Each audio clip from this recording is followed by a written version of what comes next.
শহীদের রক্তের বিনিময়ে ছাত্র নাগরিকের অভ্যুত্থানের মাধ্যমে আমরা যেই ফ্যাসিস্ট হাসিনার পতন ঘটিয়েছি এবং একটি নতুন বাংলাদেশের আকাঙ্ক্ষা করছি, তাকে নস্যাৎ করতে বিভিন্ন শক্তি ইতিমধ্যে তৎপর হয়েছে এবং নানা ধরনের ষড়যন্ত্র এবং পরিকল্পনা করা হচ্ছে।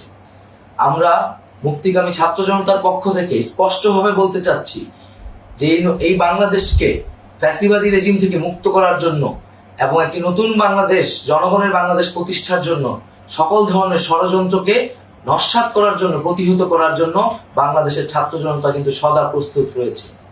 আমরা দেখতে পাচ্ছি নানান জায়গায় লুটপাট, সহিংসতা এবং সাম্প্রদায়িক হামলার মতো ন্যাক্কারজনক ঘটনা ঘটছে। আমরা এর তীব্র নিন্দা জানাচ্ছি এবং আমরা মুক্তিকামী ছাত্র জনতার প্রতি আহ্বান জানাচ্ছি যে এই ধরনের ঘটনাকে প্রতিহত করার জন্য আমাদেরকে প্রস্তুত থাকতে হবে, আমাদেরকে দায়িত্ব নিতে হবে। কেউ যাতে এই আন্দোলনকে নস্যাৎ করার জন্য এই ধরনের ঘটনা ঘটানোর সুযোগ না পায়, সেদিকে আমাদের সদা সতর্ক থাকতে হবে। আমরা আরো দেখতে পাচ্ছি যে রাষ্ট্রপতি গতকাল বলেছিলেন যে অনতিবিলম্বে তিনি জাতীয় সংসদ বিলুপ্ত করবেন, কিন্তু আমরা এখনো দেখছি যে একটি অভ্যুত্থানের পরেও এই ফ্যাসিস্ট হাসিনার জাতীয় সংসদ রয়ে গেছে। তাই আমরা ঘোষণা করছি যে আজ দুপুর ৩টার মধ্যে এই ফ্যাসিস্ট হাসিনার যে জাতীয় সংসদ, সেই সংসদের বিলুপ্তি ঘোষণা করতে হবে। যদি আজ বিকাল ৩টার মধ্যে এই জাতীয় সংসদের বিলুপ্তির ঘোষণা না আসে, তবে আমরা কঠোর কর্মসূচি দিতে বাধ্য থাকব।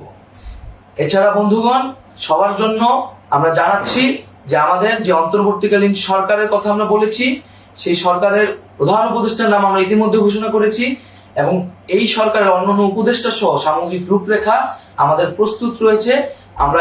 আমরা খুব শীঘ্রই সেই রূপরেখাটি জাতির সামনে উপস্থাপন করব। আমরা বাংলাদেশে স্থিতিশীলতা চাচ্ছি, সমাজে ন্যায় বিচার চাচ্ছি, সেজন্য কার্যকর পদক্ষেপ নিতে হবে এবং তার প্রথম পদক্ষেপটি হতে হবে এই জাতীয় সংসদ ভেঙে দেওয়া।